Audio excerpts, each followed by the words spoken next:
Sarah Mitchell walked through the crowded shopping mall with quiet confidence, wearing her old military dress uniform. The fabric showed signs of age, and the colors had faded slightly from years of storage, but she wore it with pride. Today was Veterans Day, and she wanted to honor her service even though most people wouldn't understand what the uniform represented. As she made her way past the food court, she noticed people staring. Some whispered to their friends, pointing at her uniform. A group of teenagers giggled as they walked by, making comments about her costume. Sarah kept her head high, remembering the countless times she had faced much worse situations than curious stares from civilians. "Look at that lady playing dress-up," one young man said loudly to his girlfriend. "That uniform looks like it came from a thrift store. Probably never even served a day in her life." Sarah paused for a moment, her jaw tightening slightly, but she continued walking. She had learned long ago that some battles weren't worth fighting, especially with people who had never experienced what she had been through. The uniform might look old and worn to them, but every thread held memories of sacrifice, duty, and honor. At the coffee shop, the barista looked at her with barely concealed amusement. "Nice costume," he said with a smirk. "Is there some kind of military-themed event happening today?" "It's Veterans Day," Sarah replied calmly, ordering her usual black coffee. The barista's expression didn't change, clearly not making the connection between the holiday and her uniform. Behind her in line, a middle-aged woman whispered to her husband, "These people who pretend to be soldiers just for attention make me sick. Real veterans would never wear such an old, raggedy uniform in public." Sarah's hands clenched slightly at her sides, but she maintained her composure. She paid for her coffee and found a quiet table in the corner, away from the judgmental stares and whispered comments. As she sat down, she remembered the day she had first put on this uniform, fresh out of officer training, young and eager to serve her country. The memories flooded back as she sipped her coffee. The hot desert sun beating down on her face during her first deployment. The weight of responsibility when she was promoted to lieutenant, then captain, then major. The countless decisions that affected the lives of the soldiers under her command. The sleepless nights worrying about bringing everyone home safely. A young mother with her 2 children sat at a nearby table. The little boy, maybe 6 years old, kept staring at Sarah with wide, curious eyes. Finally, he tugged on his mother's sleeve and whispered something in her ear. The mother looked over at Sarah with disapproval. "That's not a real soldier, honey," the mother said, not bothering to lower her voice. "Real soldiers don't look like that. She's just someone who wants attention." The little boy looked confused. "But Mom, she has the same kind of uniform like Grandpa in his old pictures."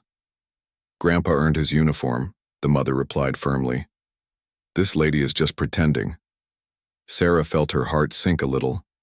She wondered what the woman's grandfather would think about his daughter's attitude toward someone wearing the uniform he had once worn with pride. But she also felt a small spark of hope seeing the boy's innocent curiosity and respect. As the afternoon wore on, more incidents occurred. A group of college students made jokes about military wannabes as they passed her table. An elderly man shook his head disapprovingly when he saw her uniform, muttering something about disrespecting the military. Each comment stung, not because Sarah cared what strangers thought of her personally, but because their words showed such disrespect for the uniform itself and what it represented. She thought about all the men and women who had worn similar uniforms, who had made the ultimate sacrifice for their country, and how their memory was being dishonored by these casual insults. The worst moment came when she was leaving the coffee shop. A security guard approached her with a stern expression on his face. "Ma'am, I'm going to have to ask you to leave," he said loudly, drawing attention from other customers.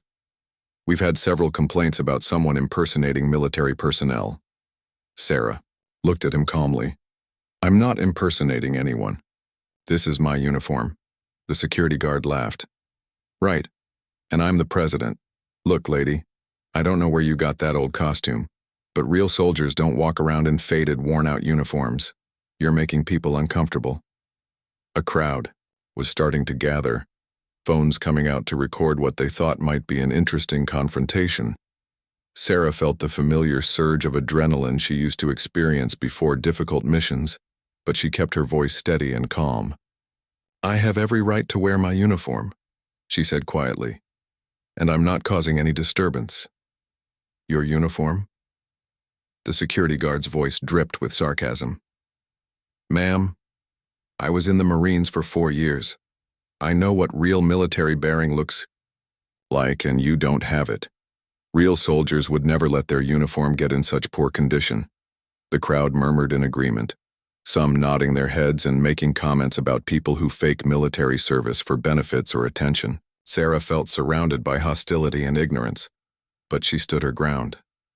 She had faced enemy fire and made life-or-death decisions under pressure. She wasn't about to be intimidated by a shopping mall security guard and a crowd of judgmental strangers. "I understand your skepticism," Sarah said, her voice carrying the authority that had once commanded hundreds of soldiers. "But I assure you, I have every right to wear this uniform." The security guard was about to respond when someone in the crowd called out, "Just show us some ID then. If you're really military, prove it." Sarah reached into her purse, her fingers touching the worn leather wallet that contained more than just identification.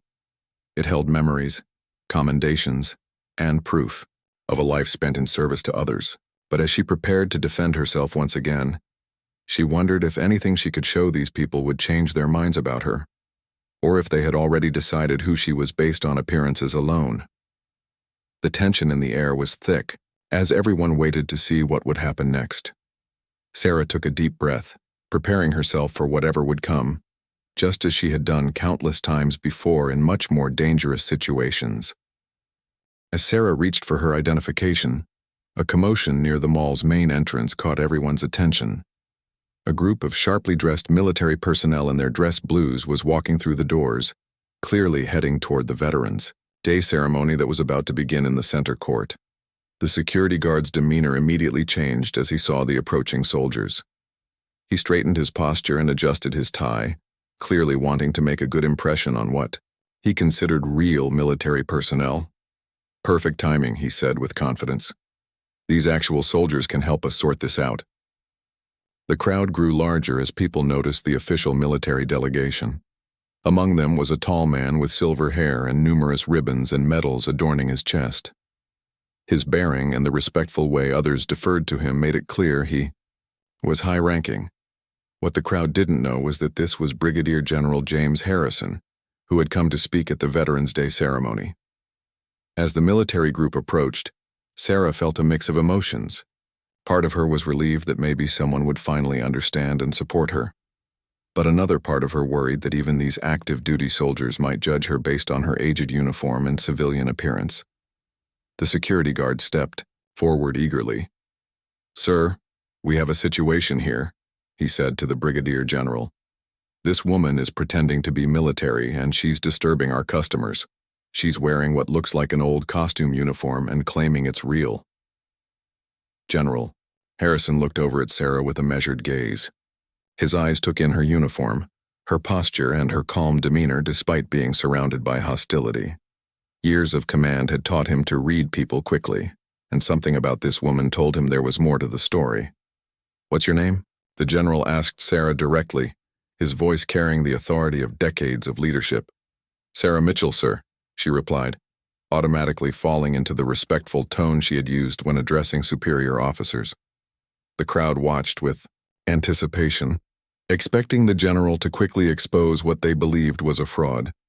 The security guard looked pleased, certain that his suspicions would be validated by a real military leader. "And what branch of service?" General Harrison continued, his expression giving nothing away. "Army, sir," Sarah answered. A voice from the crowd called out, "She's lying. Look at that old uniform. No real soldier would wear something so faded and worn out." The general held up his hand for silence, his commanding presence immediately quieting the crowd. "What was your rank when you left service?" he asked Sarah. "Colonel, sir," she replied simply. This caused a ripple of laughter through the crowd. The security guard shook his head in disbelief. "Colonel? Right. Ma'am, you really need to come up with more believable lies." A female colonel would never be walking around in a beat-up uniform like that. The general's expression darkened at the security guard's dismissive tone, but he continued his questions. What unit were you with, Colonel Mitchell? 3rd Brigade, 82nd Airborne Division, sir. Later, I served with Special Operations Command. The crowd's laughter grew louder at this. Someone shouted, "Now she's claiming to be Special Ops. This is getting ridiculous." But General Harrison wasn't laughing. His eyes had sharpened with recognition at the mention of those units. He stepped closer to Sarah, studying her face more carefully. "What years did you serve with the 82nd?" he asked quietly. 2001 to 2009, sir. Then SOCOM from 2009 to 2018, Sarah replied, maintaining her military bearing despite the hostile crowd around her. The general nodded slowly. "And your final deployment?" "Afghanistan, sir. Operation Freedom Sentinel, Forward Operating Base Chapman." The crowd was still murmuring and making jokes, but the other military personnel in the general's group had grown quiet. They recognized the seriousness in their commander's voice and the specific nature of the questions he was asking. The security guard, still oblivious to the change in atmosphere, continued his accusations. "Sir, don't let her fool you with military jargon she probably looked up online. Anyone can memorize unit names and operation titles." General Harrison turned to face the security guard with a look that could have frozen fire. "Young man, I suggest you remain quiet while I conduct this conversation." The authority in his voice made the security guard step back, but the crowd was still restless, waiting for what they thought would be the inevitable exposure of Sarah's deception. "Colonel Mitchell," the general said, turning back to Sarah, "you mentioned FOB Chapman. Were you there during the incident in December of 2009? Sarah's expression grew somber. "Yes, sir. The suicide bombing. 7 CIA personnel killed, including the base chief." The general nodded gravely. "And what was your role during the response?" "I was the senior officer on scene, sir. I coordinated the initial medical response and secured the area until additional support arrived." The crowd was beginning to sense that something had shifted in the conversation, but they couldn't quite understand what was happening. The jovial atmosphere of catching someone in a lie had turned serious and tense. One of the younger soldiers in the general's group leaned forward, slightly clearly recognizing the significance of what Sarah was describing. FOB Chapman had been one of the deadliest attacks on CIA personnel in the agency's history, and it wasn't the kind of event someone would know intimate details about unless they had been there. The security guard, still not reading the room, made one last attempt to maintain his authority. "Sir, with all due respect, she could have read about that attack online. Just because she knows some details doesn't prove anything. Look at her uniform. It's a disgrace to everything you and your soldiers represent." General Harrison's jaw tightened at the continued disrespect, but he remained focused on Sarah. "Colonel, do you have your identification with you?" "Yes, sir," Sarah replied, reaching into her purse and pulling out her worn leather wallet. She opened it and handed over a military ID card that had seen better days, along with several other documents. The general took the ID and examined it carefully. His eyes moved from the photo to Sarah's face, then down to the printed information. The crowd watched in silence as he studied the documents, expecting him to declare them fake at any moment. But as General Harrison read the information on the ID card, his expression changed dramatically. His eyes widened slightly, and he looked up at Sarah with a mixture of surprise and something that looked almost like awe. The security guard noticed the general's reaction and frowned in confusion. "What is it, sir? Is there a problem with the fake ID?" But General Harrison didn't answer. Instead, he continued examining the other documents Sarah had provided, his face growing more serious with each piece of paper. Finally, he looked up at Sarah again, and when he spoke, his voice carried a respect that hadn't been there before. "Colonel Mitchell," he said formally, "I believe we need to have a private conversation." The crowd sensed something significant was happening, but they couldn't understand the sudden change in the general's demeanor. The security guard looked confused and frustrated, having expected quick validation of his suspicions about Sarah's alleged deception. "Sir, what's going on?" the security guard asked. Is there a problem with processing her fake documents? General Harrison handed the identification back to Sarah with obvious respect, then turned to face the security guard and the gathered crowd. His expression was stern, and his voice carried the weight of absolute authority.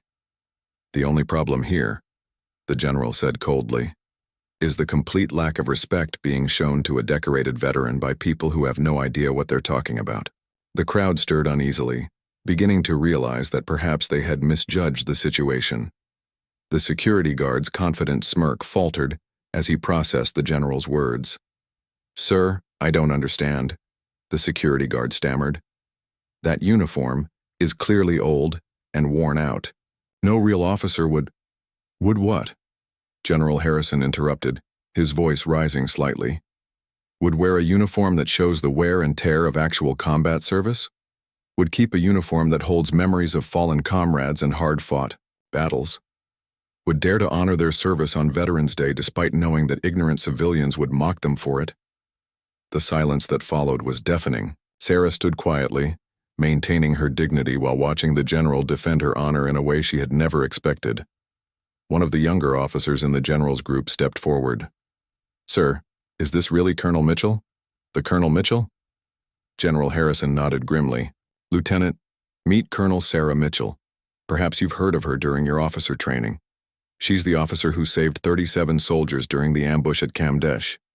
She's the one who held a forward position for 18 hours while coordinated air support for 3 different units under siege." The crowd was beginning to understand that something extraordinary was happening, but they still couldn't grasp the full significance of what the general was revealing. The lieutenant's eyes widened with recognition and respect. "Ma'am, it's an honor," he said, snapping to attention and offering Sarah a crisp salute. The gesture sent a ripple through the crowd. If a young officer was saluting this woman, if the general himself was treating her with such obvious respect, then clearly they had all made a terrible mistake. The security guard looked bewildered. "But sir, her uniform, it looks so old and faded." "That uniform," General Harrison said, his voice carrying a mixture of reverence and barely controlled anger, "has been through 3 combat deployments. It's been worn in the mountains of Afghanistan, in the deserts of Iraq, and in classified operations that you don't have the security clearance to hear about. That faded appearance you're mocking is what happens when fabric is exposed to real combat conditions, real sacrifice, real service." Sarah felt a lump forming in her throat. She had faced enemy fire without flinching, had made impossible decisions, under extreme pressure, but having someone finally understand and defend what her service meant was almost overwhelming. An older woman in the crowd stepped forward hesitantly. I'm sorry, I didn't understand. My father was a veteran, and I should have known better than to judge." "You should have," General Harrison agreed bluntly. "But you're not alone in your ignorance. Too many people today think they know what military service looks like based on movies and parades. They expect every veteran to look like a recruiting poster, young and perfect and spotless. They don't understand that real service ages you, changes you, leaves its mark on both your body and your belongings." The security guard was shifting uncomfortably, beginning to realize the magnitude of his mistake. "Sir, I was just doing my job. People complained because they're ignorant." The general cut him off. "And instead of thinking critically or showing respect for someone wearing a military uniform on Veterans Day, you chose to humiliate a war hero in front of a crowd of strangers." The word hero hung in the air like a revelation. The crowd looked at Sarah with new eyes, seeing not the woman they had mocked but someone who had risked everything for their freedom. A teenage boy who had been part of the group making jokes earlier approached Sarah with obvious shame on his face. "Ma'am, I'm really sorry. I didn't know. Thank you for your service." Sarah nodded graciously. "Thank you for your apology. It takes courage to admit when you're wrong." The general watched this interaction and then addressed the crowd more broadly. "This is exactly the problem we face as a nation. We've become so disconnected from the reality of military service that we've forgotten how to recognize and honor our veterans. We see Hollywood's version of soldiers and think that's what real service looks like." He gestured toward Sarah. Colonel Mitchell here commanded hundreds of soldiers in some of the most dangerous regions on Earth. She made split-second decisions that saved lives. She went weeks without proper sleep, months without seeing her, family years without the comfort and safety that all of you take for granted every single day. The crowd was completely silent now, many people looking ashamed of their earlier behavior. The mother who had told her son that Sarah was just pretending was staring at the ground, clearly mortified by her words. That uniform represents 22 years of service, General Harrison continued. 22 years of putting her life on the line so that all of you could go about your daily lives in safety and freedom. And your response to seeing it on Veterans Day was to mock it, to call it a costume, to accuse her of seeking attention. Sarah finally spoke up, her voice calm but carrying the authority that had once commanded respect from hardened soldiers. General, I appreciate your defense, but I understood the risks when I decided to wear my uniform today. Not everyone will understand, and that's something I accepted long ago. But you shouldn't have to accept it, the general replied firmly. Every American should recognize the sacrifice represented by that uniform, regardless of its age or condition. Every American should understand that freedom isn't free, and that people like you paid the price for their comfort and security. A man in his 50s stepped forward from the crowd. Ma'am, my son is deployed right now. I'm ashamed that I didn't recognize what you've done. I'm sorry. Your son is serving his country with honor, Sarah replied. Be proud of him and tell him that his service matters, even if some people don't understand it. The security guard who had started this entire confrontation finally found his voice again. Ma'am, I owe you a huge apology. I was completely wrong and I'm sorry for how I treated you.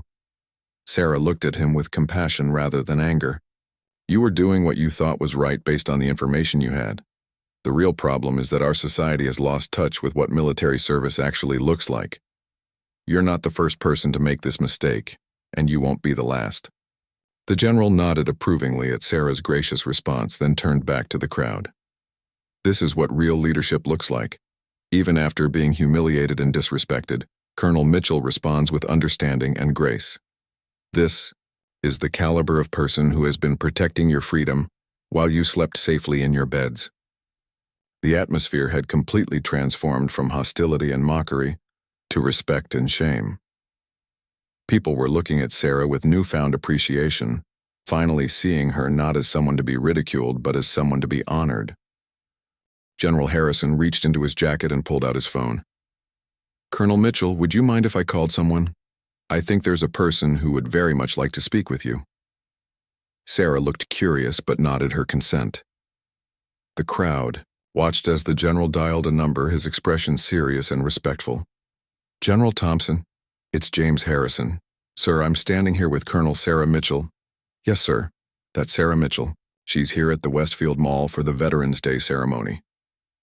There was a pause as he listened. Yes, sir. I'll put her on. The general handed the phone to Sarah with obvious reverence. Colonel, General Thompson would like to speak with you. Sarah took the phone and the crowd watched as her posture straightened even more, if that was possible. General Thompson, this is Colonel Mitchell. Even though they couldn't hear the other side of the conversation, everyone could see the profound respect in Sarah's expression as she listened. Finally, she spoke again. Thank you, sir. That means more to me than you can imagine. Yes, sir, I understand. I'll consider it, sir. Thank you again. She handed the phone back to General Harrison, and there were tears in her eyes that she was trying hard to control. What was that about? Asked the lieutenant who had saluted her earlier. General Harrison smiled for the first time since the confrontation began. Colonel Mitchell, would you mind sharing what General Thompson just told you? Sarah took a deep breath, composing herself. General Thompson is the current commanding officer of Special Operations Command. He was my commanding officer during my last 3 years of service. He wanted me to know that he's been trying to reach me for months. Why? Asked someone in the crowd. Because, Sarah said, her voice thick with emotion. He wanted to inform me that I've been selected for induction into the Military Intelligence Hall of Fame. The ceremony is next month at Fort Huachuca. A gasp went through the crowd. Even those who didn't understand military honors could sense the significance of what Sarah had just revealed. The security guard looked like he wanted to disappear into the floor. "Ma'am, I tried to throw you out of the mall, and you're being inducted into a Hall of Fame." The Military Intelligence Hall of Fame honors individuals who have made extraordinary contributions to military intelligence operations, General Harrison explained to the crowd. It's one of the highest honors that can be bestowed on an intelligence officer. Colonel Mitchell is being recognized for operations that saved countless lives and advanced American interests in ways that most of you will never know about because they're still classified. The teenage boy who had apologized earlier looked amazed. "Like spy stuff?" Sarah smiled gently. "Not exactly like in the movies, son. But yes, intelligence work involves gathering information that helps keep our country and our soldiers safe." "Why haven't we heard about you?" asked the older woman who had apologized. "If you're such a hero, why aren't you famous?" "Because the best intelligence officers are the ones whose names never appear in newspapers," General Harrison answered. "Their success is measured by the attacks that don't happen, the soldiers who come home safely, the threats that are neutralized before they can harm innocent people. Fame and recognition are often the opposite of what makes someone effective in that field."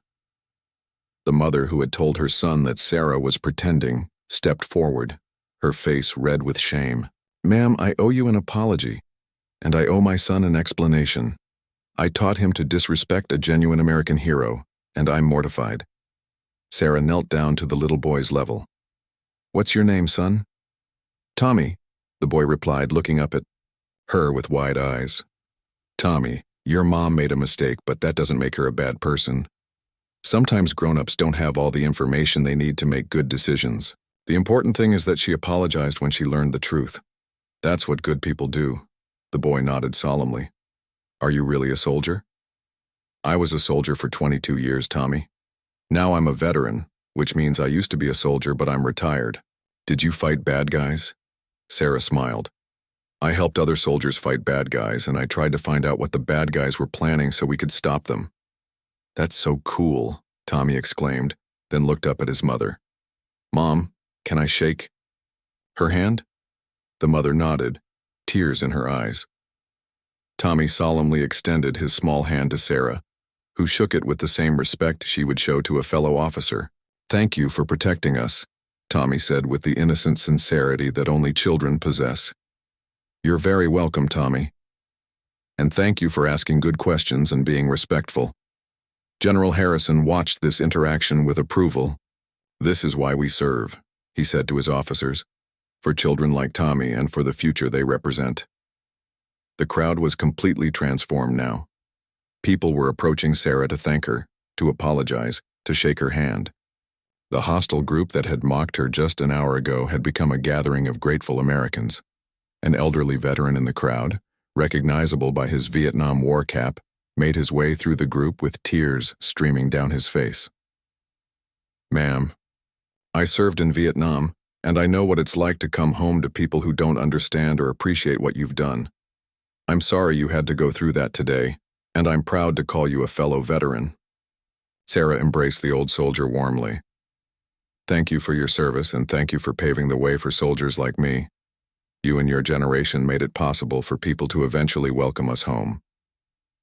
The Vietnam veteran nodded, understanding the reference to the difficult homecoming many Vietnam veterans had experienced decades earlier. "We didn't serve for gratitude, but it sure means a lot when it finally comes." "It always means a lot," Sarah agreed, "no matter how much time has passed."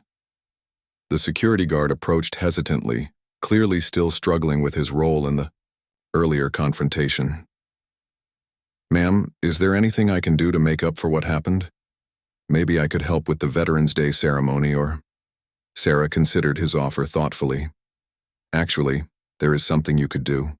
You could help educate other people about what veterans really look like. We don't all fit the stereotype people have in their minds. We come in all ages, all backgrounds, and our uniforms and our appearances reflect our real experiences, not Hollywood's version of military life." "I'd be honored to do that," the security guard replied earnestly. General Harrison checked his watch. Colonel Mitchell, the Veterans Day ceremony is about to begin. Would you consider joining us on stage? I think the audience would benefit from hearing your perspective. Sarah hesitated. General, I'm not dressed for a formal ceremony. My uniform is... Your uniform is perfect, he interrupted firmly. It tells a story that needs to be told. It represents the reality of service, not the sanitized version people see in parades and photographs.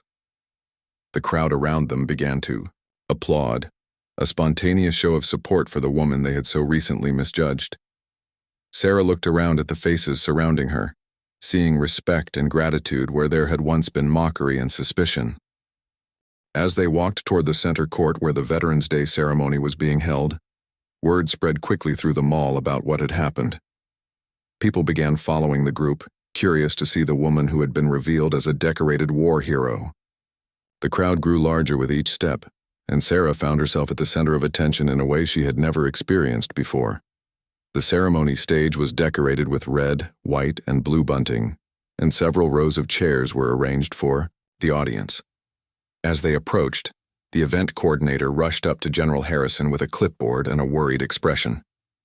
General, we're running a few minutes behind schedule, and the crowd is much larger than we expected. Should we delay the start? Actually, we have a special addition to our program today, General Harrison replied. I'd like to introduce Colonel Sarah Mitchell to speak to the audience. The coordinator looked confused. I'm sorry, General, but Colonel Mitchell isn't on our speaker list. We have the program printed, and sometimes the most important speeches are the ones that aren't planned, the general said firmly. Trust me on this. Meanwhile, Sarah was feeling increasingly uncomfortable with the attention. She had spent most of her military career working behind the scenes, avoiding publicity and recognition. The idea of speaking to a large crowd about her service was daunting.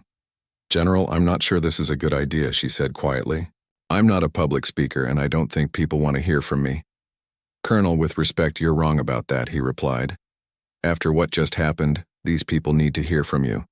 They need to understand what real service looks like, and they need to know that their assumptions about veterans might be completely incorrect. As they reached the stage area, Sarah could see hundreds of people gathering, families with children, elderly couples, teenagers, and people of all ages were finding seats or standing in the back. Many of them were pointing at her and whispering, clearly having heard about the confrontation at the coffee shop. The lieutenant who had saluted Sarah earlier approached her with a concerned expression. Ma'am, are you okay with this? You look nervous. Sarah smiled ruefully. Lieutenant, I've planned and executed operations in hostile territory, but the thought of speaking to a crowd of friendly Americans has me more nervous than I've been in years. Why is that, ma'am? Because in combat you know who your enemies are and what they're trying to do to you. With civilians, it's harder to predict their reactions or know what they're thinking. The lieutenant nodded thoughtfully. But ma'am, look around. These people aren't your enemies. They're Americans who just learned something important about service and sacrifice. They want to hear from you. As the ceremony began, the usual speeches were given by local politicians and veteran organization leaders. Sarah sat on the stage, still feeling out of place in her faded uniform among the crisp dress uniforms of the active duty personnel. She could see people in the audience pointing at her and whispering, and she wondered what they were saying. When General Harrison was introduced as the keynote speaker, he approached the podium with his usual commanding presence. But instead of launching into a prepared speech about Veterans Day, he began to tell the story of what had happened that afternoon. Ladies and gentlemen, I want to talk to you about assumptions, he began. About how we as Americans think we know what military service looks like and how wrong we can be. He described the scene at the coffee shop, the mockery and accusations and the crowd's assumptions about Sarah based on her appearance. As he spoke, the audience grew quiet and attentive, and Sarah could see some people looking ashamed as they recognized their own prejudices in his words. The woman sitting behind me, General Harrison continued, was humiliated and accused of being a fraud because her uniform showed the wear and tear of actual combat service, because she didn't fit the Hollywood image of what you think a soldier should look like. He went on to describe Sarah's actual service record, her deployments, her awards, and her upcoming induction into the Military Intelligence Hall of Fame. With each revelation, the audience's attention grew more focused and their expressions changed from curiosity to amazement to respect. Colonel Sarah Mitchell represents everything that is best about American military service, even the general concluded. She served with honor, she sacrificed for her country, and she did it all without seeking recognition or glory. And today, she was treated with disrespect and suspicion by the very people she spent decades protecting. He turned toward Sarah. "Colonel Mitchell, would you please join me at the podium?" Sarah felt her heart racing as she stood and walked to the microphone. The audience was completely absorbed in her words, hanging on every sentence. "I'm a woman, I'm middle-aged, and my uniform shows the signs of real wear because it went through real combat situations. That doesn't fit the image many people have of what a soldier should be. But here's what I want you to understand. Veterans come in all shapes, sizes, ages, and backgrounds. We don't all look like the young, perfect soldiers you see in recruiting commercials." She gestured toward her uniform. "This uniform has been with me through 3 war zones. It's been soaked with sweat in 120-degree desert heat. It's been covered in dust from helicopter landings on remote mountain bases. It's been worn during some of the most important and dangerous moments of my life. To me, it's not old or faded. It's seasoned. It's earned every mark, every worn spot, every faded color." A woman in the audience called out, "We're sorry, we didn't." "Understand," Sarah smiled gently. "You don't need to apologize for not understanding something you were never taught. But you do need to learn from this experience. The next time you see someone in a military uniform, especially on a day like Veterans Day, your first instinct should be respect, not suspicion." She continued, "Military service changes you. It ages you in ways that civilians might not understand. We carry invisible wounds along with our visible ones. We've seen things and done things that we can't always talk about. We've made sacrifices that go far beyond just the time we spent in uniform." The elderly Vietnam veteran who had spoken to her earlier was nodding his head vigorously, tears streaming down his face as he recognized the truth in her words. "But despite all of that," Sarah said, her voice growing stronger, "we don't serve for recognition or gratitude. We serve because we believe in something bigger than ourselves. We serve because we love our country and the people in it, even when those people don't understand us or appreciate what we've done." She looked directly at the security guard, who was standing at the back of the crowd with his head down. "The young man who confronted me today was doing what he thought was right. He was trying to protect the honor of the military from someone he believed was dishonoring it. In a way that shows respect for what the uniform represents, even if his actions were misguided." The security guard looked up in surprise, clearly not expecting Sarah to defend him after what had happened. "The problem isn't that people care about military honor," Sarah continued. "The problem is that people have been given a very narrow definition of what that honor looks like. You've been taught to expect veterans to look a certain way, act a certain way, and present themselves in a very specific manner. But real veterans are as diverse as America itself." She paused, scanning the crowd. "Some of us are young, some are old. Some are men, some are women. Some served in combat. Others served in support roles that were equally important. Some came home with visible injuries, others with invisible ones. Some of us thrived after our service. Others struggled to readjust to civilian life. The uniform I'm wearing today belonged to someone who commanded soldiers in combat, but it also belonged to someone who spent sleepless nights worrying about the safety of her troops. Someone who wrote letters to the families of fallen soldiers. Someone who made split-second decisions that saved lives. Someone who came home, changed by what she had seen and done. The crowd was completely silent now, absorbing every word. When you see a veteran, you're not just seeing a person. You're seeing a repository of experiences, sacrifices, and service that most civilians will never fully understand. You're seeing someone who voluntarily put their life on hold, and often at risk so that you could continue living yours in safety and freedom. She took a deep breath. So the next time you encounter a veteran, whether they're wearing a crisp, new uniform or an old, Worn one like mine, whether they're young or old, male or female, remember this moment.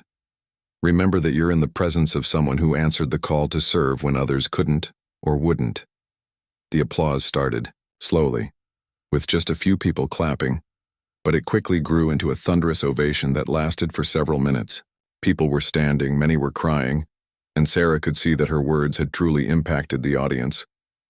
As the applause finally died down, Sarah stepped back from the podium, but General Harrison gestured for her to stay.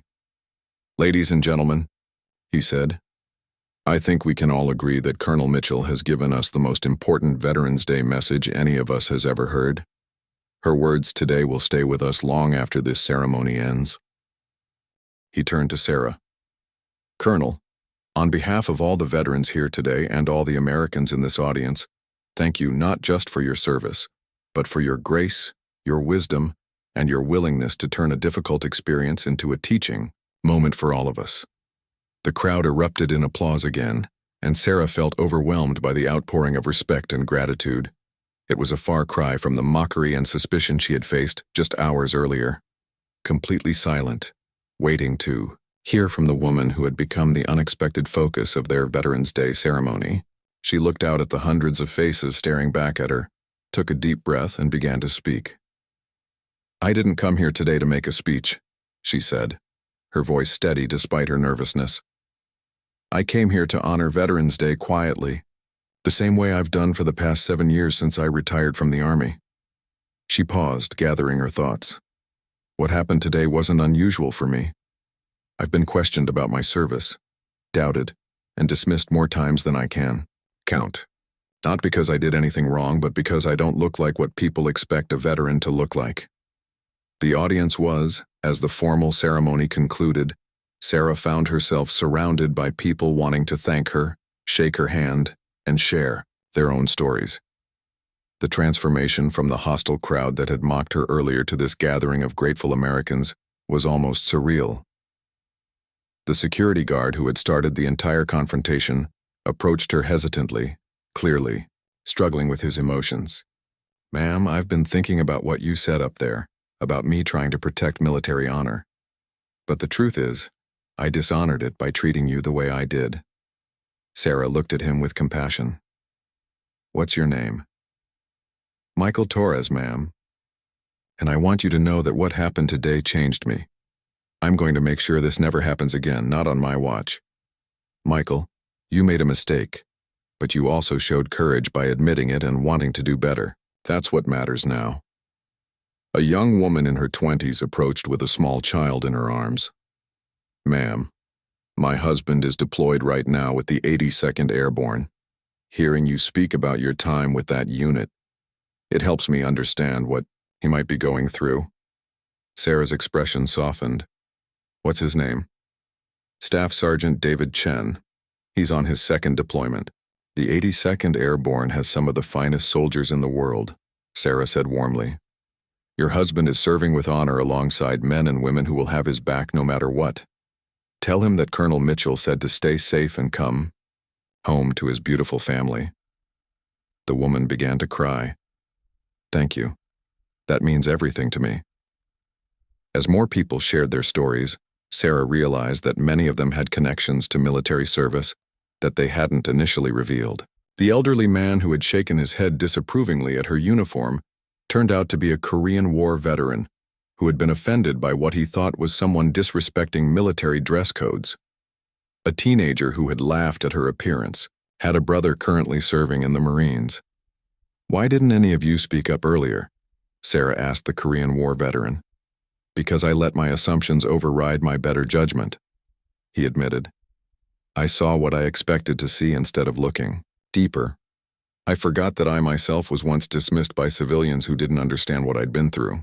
The mother who had told her son that Sarah was pretending approached with Tommy, who was now clutching a small American flag he had gotten from the ceremony. "Ma'am, I want to apologize again, but I also want to ask you something. How do I teach my son to recognize and respect veterans when I clearly didn't know how to do it myself?" Sarah knelt down to Tommy's level again. "Tommy, do you remember what we talked about earlier?" The boy nodded seriously. "You said good people apologize. When they make mistakes. That's right. And your mom is a good person because she apologized and now she wants to learn how to do better. That's exactly what good people do. She stood and addressed the mother. Teach him that service comes in many forms and that veterans don't all look the same. Teach him to listen to people's stories before making judgments about them. Most importantly, teach him that respect is something we give freely to those who have served, regardless of how old their uniform is or how they look. General Harrison, who had been watching these interactions with interest, approached Sarah as the crowd began to thin out. Colonel, I have a proposition for you. After witnessing what happened today and seeing how you handled it, I think you have something important to offer. Would you consider speaking at other Veterans Day events? There are a lot of communities that could benefit from hearing your message. Sarah hesitated. General, I'm not sure I'm cut out for public speaking. Today was extraordinary, he interrupted.